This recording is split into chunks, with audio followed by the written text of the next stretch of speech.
Hello, I'm Father Bob Haskell, the rector at the Church of the Redeemer in Rensselaer, New York. And I'd like to speak to you this morning about the importance of Mother's Day. I know when I was younger, I used to be cynical about Mother's Day. I would think it was an invention of the Hallmark Company or the other greeting card companies to sell more greeting cards. And Mother's Day does sell greeting cards, and the Hallmark Company is delighted to sell more greeting cards, but that's not a reason for Christians to stay away from Mother's Day. Mother's Day is very important because for most people, their mother was the primary influence in them becoming a Christian.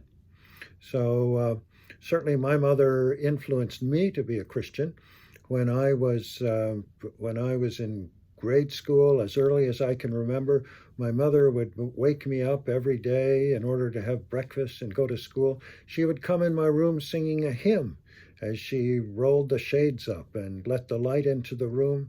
And she had many hymns memorized. She would sing one after another, and it was surrounding me with the Christian faith. And as she got older, I discovered she knew. As I got older, she did too. As I got older, I discovered that she had a lot of Bible verses memorized. So when I would do something bad, she would come up with an appropriate verse like, "Thou shalt not steal," and it embedded itself in my mind. I was resistant to it at first, and I thought she was foolish, and I didn't think she was as smart as I was, so I didn't know why she would keep telling me these things.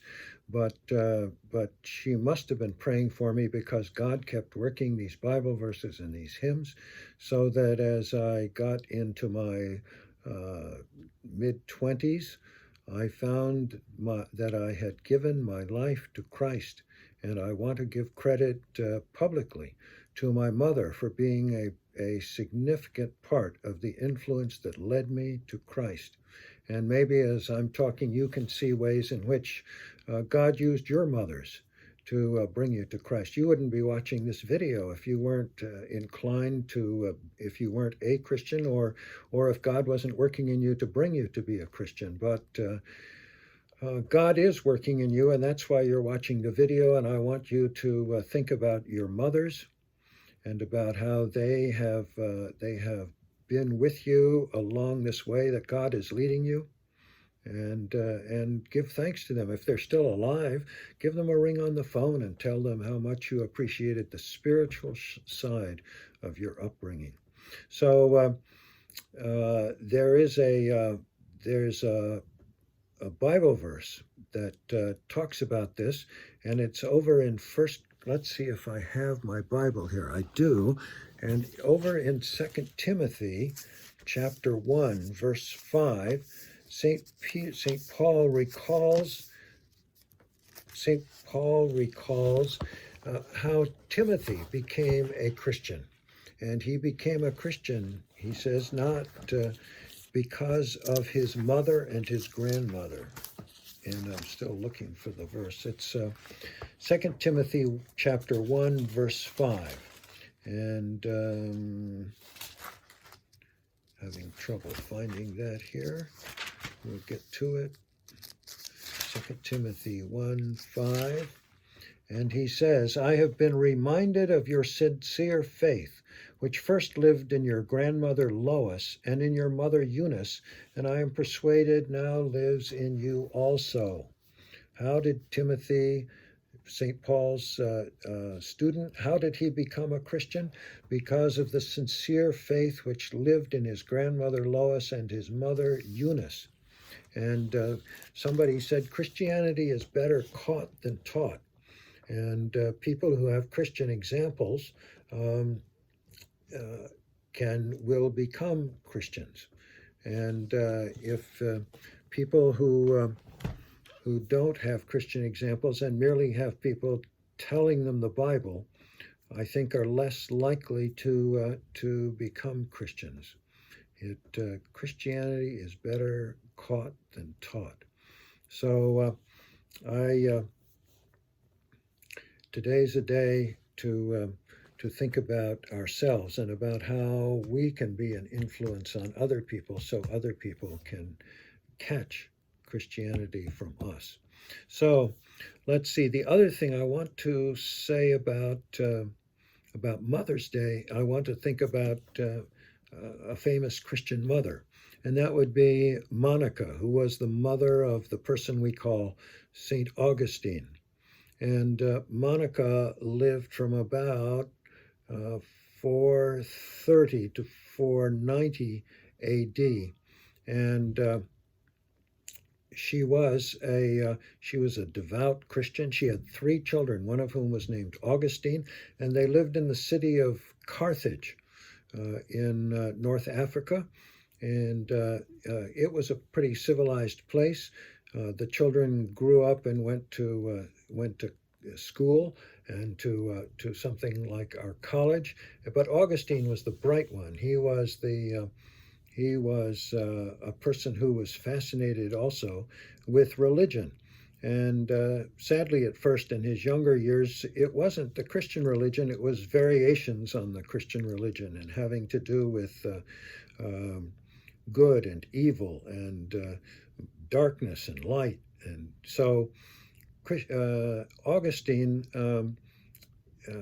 finished what we would call college in Carthage, and then he decided to go to graduate school. And another pagan teacher of his that he liked was living in Milan in northern Italy. So he enrolled in this teacher's school and went to Milan. Well, he had a mother named Monica, and Monica was a fervent Christian who prayed for her children and prayed for Augustine, and her prayers were answered. God had led Augustine to go to Milan, where there was this pagan teacher, but what Augustine didn't know was that there was also a famous Christian bishop named Ambrose who was there. And Ambrose was a very bright man who attracted other bright people. And Augustine was proud enough so that you had to be bright for him to listen to you. So he listened to Bishop Ambrose. And Bishop Ambrose would tell him little things about Christianity, and he and Ambrose would talk. And one day, several years after he had started there, he asked Ambrose if he could borrow a New Testament, which were very expensive since they were hand copy. And Ambrose gave him a copy of the New Testament, and he walked out into the garden of the cathedral where the library had been, and he sat down on a bench. He needed to think about whether or not he wanted to be an Orthodox Christian or not. So he sat down on a bench, and he heard a child's voice saying, "Pick it up and read it." And he looked around, and there were no children in the area. So he then decided that the voice was coming from God, and he picked up his Bible, and it fell upon chapter 13, verse 1, or chapter 13, verse 13. And it says, "Let us behave decently as in the daytime, not in orgies and drunkenness, not in sexual immorality and debauchery, not in dissension and jealousy. Rather, clothe yourself with the Lord Jesus Christ, and do not think about how to gratify the desires of the sinful nature." So Augustine had been gratifying the desires of the flesh. He liked to drink. He liked to go out at night to taverns. He liked to, and he had taken a mistress. And without benefit of marriage, they had had a child. We would say he was not a very Christian person. And he confesses later on that he was not a very Christian person, but God had not forgotten him, and God was bringing him back to himself. So Augustine now picks up this Bible that this voice had told him to pick up and reads, "Let us behave decently, not in orgies and drunkenness, not in sexual immorality, but clothe yourselves with the Lord Jesus Christ, and do not think about how to gratify the desires of the sinful nature." Augustine was cut to the heart, deeply impressed. It was not long after that that he committed his life to Christ and gave up on pagan religion, and was baptized into the Christian faith by Bishop Ambrose. His mother had come to Milan to see him, and she was able to witness his baptism. Shortly after that, they decided to go back to Carthage, and on the way to the port where they could catch a boat in Ostia, his mother, Monica, fell ill, and she was about to die. And before she was about to die, she said to Augustine, she says, "I do not care where you bury my body, but remember me before the altar of the Lord." And Augustine, this is something that we could think of our mothers saying to us. Remember me before the altar of the Lord.